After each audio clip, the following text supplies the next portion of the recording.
Biz uzun zamandır dediğiniz gibi 5 ayı aşkın bir süredir Gazze'yi konuşuyoruz. Gazze'de neler yapacağımızı, neler yapılabileceğini konuşuyoruz. Bundan ziyade sorunları konuşmak, tespitler yapmak yerine biraz daha eyleme yönelik işler yapmamız gerekiyor. Bunun için de ciddi projelere ihtiyacımız var. Uzun vadeli projelere ihtiyacımız var. Hayallere ihtiyacımız var bu noktada. Yani hep şunları konuştuk. Gazze'yi sürekli gündemde tutmamız gerekiyor. Ne yazık ki öyle bir hal aldı ki mevcut duruma alışmış bir hale geldik. Orada insanların şehit edilmesi, her gün binlerce insanın orada şehit edilmesi sanki bizim için bir rakamdan ibaret. Sanki oradaki gördüğümüz görüntüler sanki bir senaryo, bir film sahnesi gibi algılanmaya başladı. Ve bu noktada biraz sanki geri adım atmış gibi, gündemde tutma noktasında geriye doğru gitmiş gibiyiz. Birincisi Gazze'yi sürekli gündemimizde tutmamız gerekiyordu. İkincisi boykotu da unuttuk bu manada. Buna da alıştık ne yazık ki. İlk zamanda verdiğimiz tepkiler, gösterdiğimiz hassasiyetler ne yazık ki bu noktada biraz daha azaldı. Nasıl diyelim, böyle gevşedi, yumuşadı, böyle bir hale geldi. Üçüncüsü ise yardım meselesi.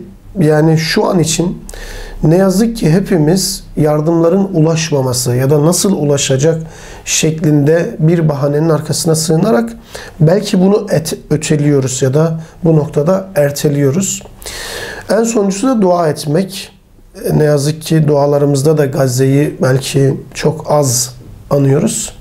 Özellikle duayı son kısma bıraktım. Saydığım o 3 maddenin arkasına bıraktım.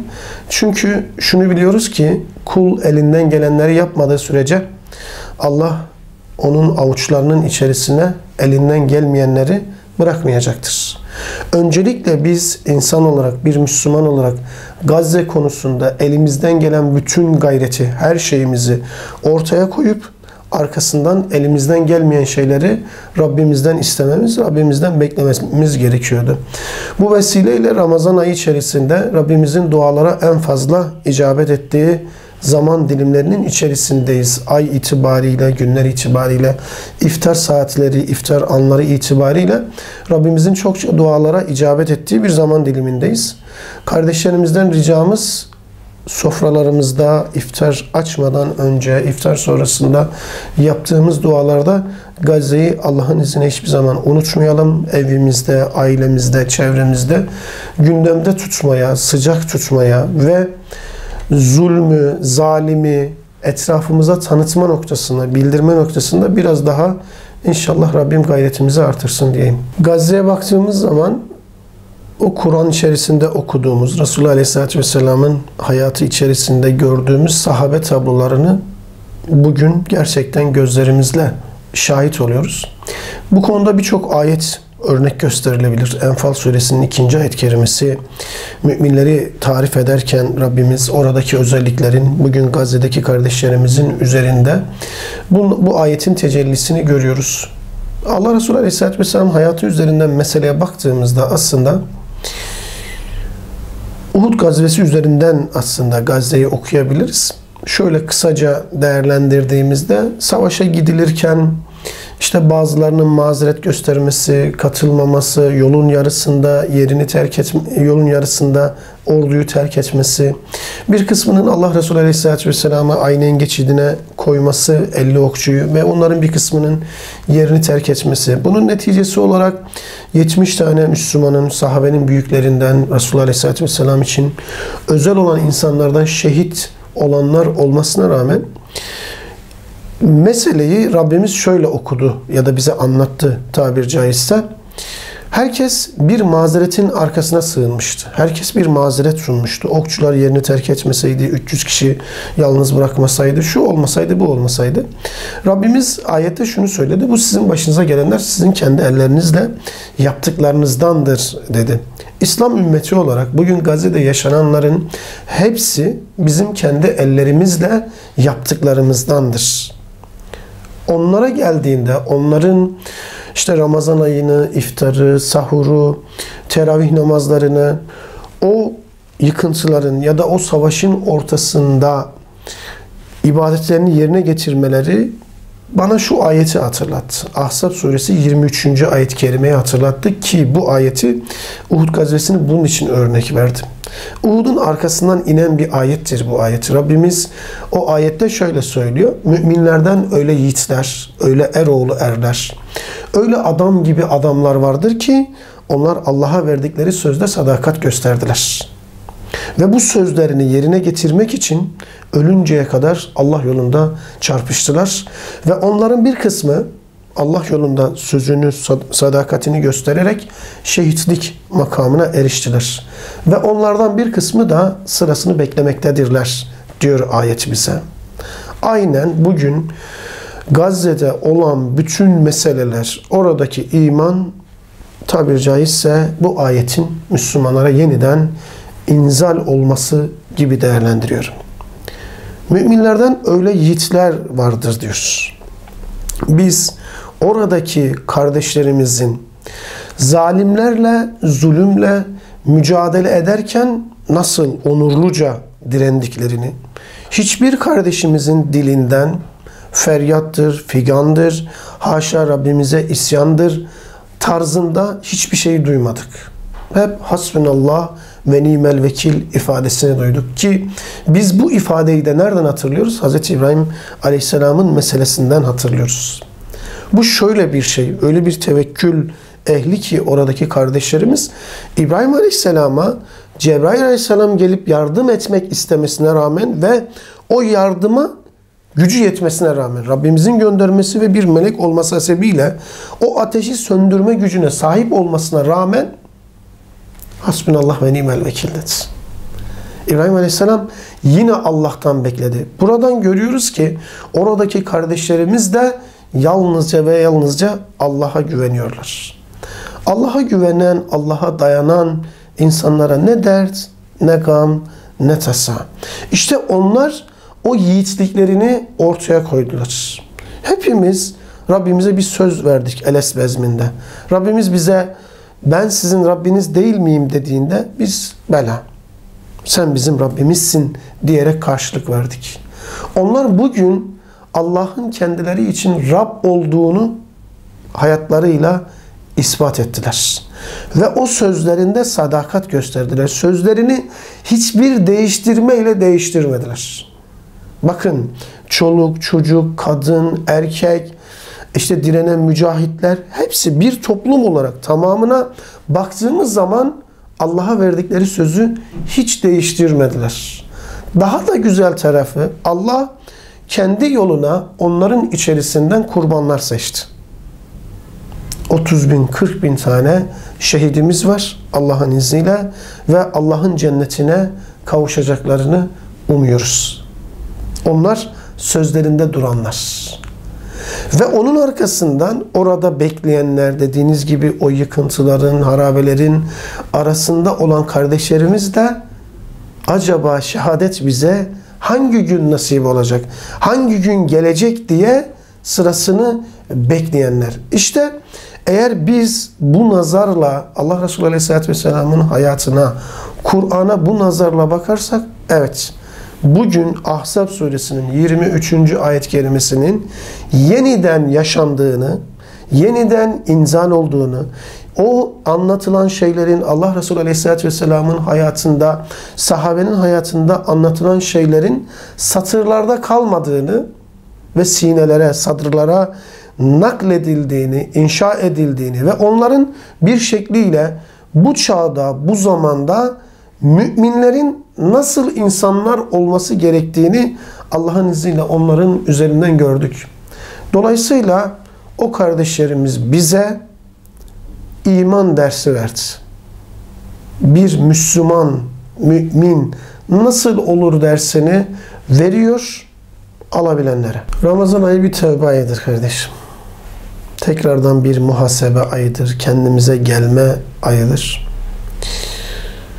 Müslüman ülkelerin liderleri öncelikle Allah'tan korksunlar ve hesap gününü düşünsünler.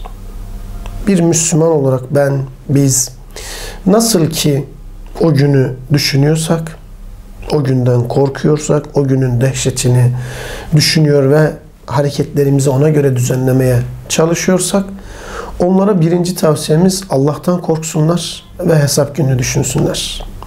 İkincisi özlerine dönsünler. Gerçekten Allah'a tövbe etsinler.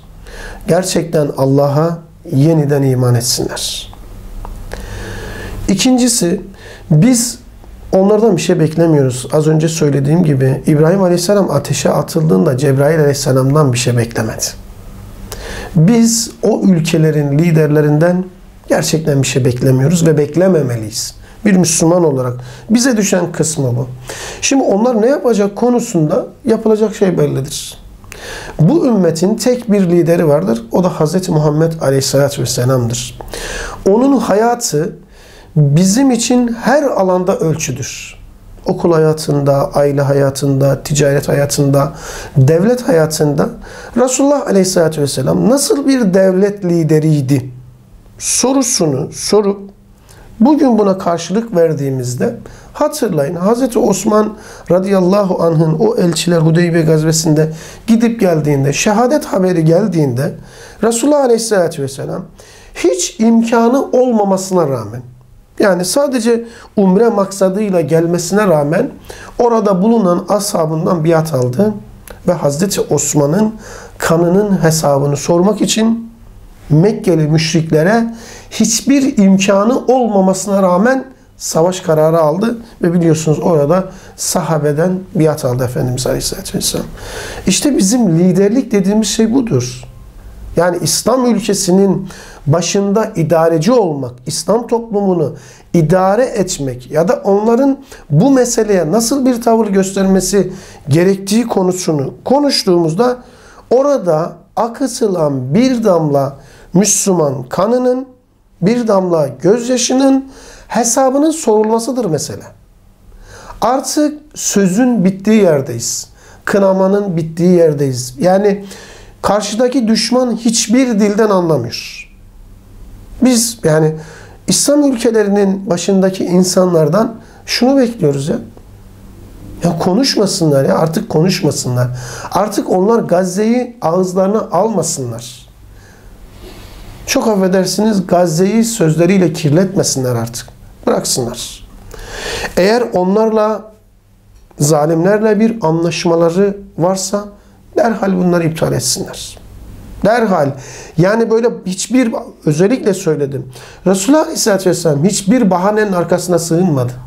Bir Müslüman olarak bugün bizim Gazze konusunda hiçbir mazeretimiz olamaz. Hiçbir bahanemiz olamaz. Hiçbir şeyin arkasına sığınamayız. Ya devlet yönetiyoruz, diplomasi var, diplomatik meseleler var, anlaşmalar var, ticari sözleşmeler var. Hayır, hayır. Bir Müslümanın kanı kesinlikle bir pazarlık konusu edilemez. Çünkü Müslümanın fiyatı yoktur. Müslümanın değeri vardır. Müslümana değer veren de Rabbimizdir. Resulullah Aleyhisselatü Vesselam'dır. Bu nazarla bakıp artık hiçbir şey, hiçbir söz, tek yapılması gereken şey insani yardımların bir an önce oraya ne şekilde ulaştırılacaksa ulaştırılması, fiili ve askeri bir müdahaleye ihtiyacımız var. Yani savaşsa savaş, kansa kan, güçse güç, karşıdaki ne anlıyorsa ve bunun bize bedeli ne olursa olsun, hem İslam ülkelerinin başındaki idareciler hem de İslam toplumu olarak bizler bu bedeli ödemeye razı olmak zorundayız. Hocam biz bugün bu bedeli ödemediğimizde bakın adamlar bugün Kıbrıs'a yerleştiler ve burnumuzun dibine kadar geldiler. Bir sonraki aşaması Allah muhafaza Türkiye'yiz. Biziz. Yani siyaseten bile düşündüğünüzde meseleyi bırakın insani, imani olarak düşündüğünüzde, siyaseten bile düşündüğünüzde bu olaya, Gazze meselesine kesinlikle müdahil olmak zorundasınız. Kendi siyasetiniz için bile, kendi geleceğiniz, kendi toplumunuzun geleceği için bile bu meseleye fiili bir müdahale etmek zorundasınız. Bu bizim için nasıl bir zillettir acaba? Yani sınırın bu tarafında açlıktan, susuzluktan ölen insanlar, hemen diğer tarafında yardımları oraya ulaştırmaktan dahi aciz olan bir toplumdan bahsediyoruz. Yani bilmiyorum, İslam tarihinde bu kadar aciz kaldığımız, bu kadar zillete düştüğümüz başka bir zaman dilimi olmuş mudur acaba? Yani 1 metrelik mesafeye bir yardımı ulaştıramamaktan bahsediyoruz. Ve söylediğiniz gibi İslam toplumu olmaktan, İslam ülkeleri olmaktan, İslam ülkelerinin idareci olmasından bahsediyoruz. Bizim konuşacağımız aslında bu noktada hiçbir şey kalmamış hocam. Şöyle düşünelim. Nasıl o kapıları açmıyorlar, nasıl o yardımları ulaştırmıyorlar dediğimizde, o çocukların çığlıkları, o annelerin feryatları, o babaların çaresizlikleri, bugün o saltanat sahibi olanların hepsinin saltanatını yerle bir edecektir. Biz buna iman etmişiz. Bakın, başka güçler değil. Bu saydığım 3 madde. O çocukların gözyaşı, annelerin feryatları ve babaların çaresizlikleri, bugün kendini iktidar olarak gören, yetkili olarak gören, idareci olarak gören sistem, ideoloji, ülke neyse bunların hepsinin yıkılmasına sebep olacak. İnsan şöyle düşünmesi gerekiyor. Sarayınız olsa ne olur? Saray olanlar ne oldu? Geçmişte binlerce sarayı olan, şatafatları olan oldu. Çok paranız olsa ne olur? Çok parası olanlar ne oldu? Çok şöhretiniz olsa ne olur? Çok şöhretli olanlar ne oldu? Hepsi mezara girdi. Ve hepsi o elinde bulundukları şeyin pişmanlığını ayetler üzerinden anlıyoruz değil mi? Keşke toprak olsam diye bağıran, feryat edenleri biz Kur'an içerisinden, Resulullah Aleyhisselatü Vesselam'ın hadisleri içerisinden okuyoruz. Peki insanlık nasıl harekete geçecek? Evet, Batı'da farklı bir şey var. İslam'a yöneliş var. İşte eylemlerin, yürüyüşlerin aynı şekilde devam ettiğini biz görüyoruz. Bu mesele de bana Şibi Ebu Talib muhasarasını hatırlattı. Şöyle ki, Allah Resulü Aleyhisselatü Vesselam ailesi Mekkeli müşrikler tarafından Şibi Ebu Talib mahallesine muhasara altına alınmış. Yemek yok, içmek yok, işte ticaret yok, her türlü bağlar kesilmiş, bir yere hapsedilmiş. Sa'd bin Ebi Vakkas radıyallahu anh olayın vehametini anlatmak için bize şunu söylüyor. Diyor ki, günlerdir aç, susuz ve açlıktan susuzluktan ölen çocuklar var. Bir deri parçası buldum ve onunla diyor günlerce idare ettim. Temizledim onu ve emdim, onunla idare ettim diyor. Bu görüntüyü gören Mekkeli müşrikler içerisinde 5 tane isim var hocam. Fıtratını ve vicdanını kaybetmemiş, insanlığını kaybetmemiş 5 kişi var. Kendilerince bir organizasyon yapıyorlar ve bir şekilde o muhasarayı deliyorlar. O muhasarayı sonuçlandırıyorlar. İmanı kaybettik, sonra da insanlığımızı kaybettik. Bakın, bu gördüğümüz görüntüler bizi harekete geçirmiyor. Bize insan olduğumuz değerleri, o ahlaki değerleri ne yazık ki hatırlatmıyor. Mesela o dedik ya, evrensel olan insanlık nasıl harekete geçecek? İnsanlığın hepsi esir hocam. Esir olmuş. Bugün İsrail'in ya da o güçlerin esiri olmuş. Aslında özgür olan tek bir yer var biliyor musunuz? Bugün Gazze'dir. Çünkü biz asıl özgürlüğün Allah'a kullukta olduğunu biliyoruz. Asıl esaretin de kula kul olmakta olduğunu biliyoruz. İstediği kadar malı olsun dedim, istediği kadar saltanatı olsun, istediği kadar makamı mevkisi olsun, onların kulu olduğunu görüyoruz.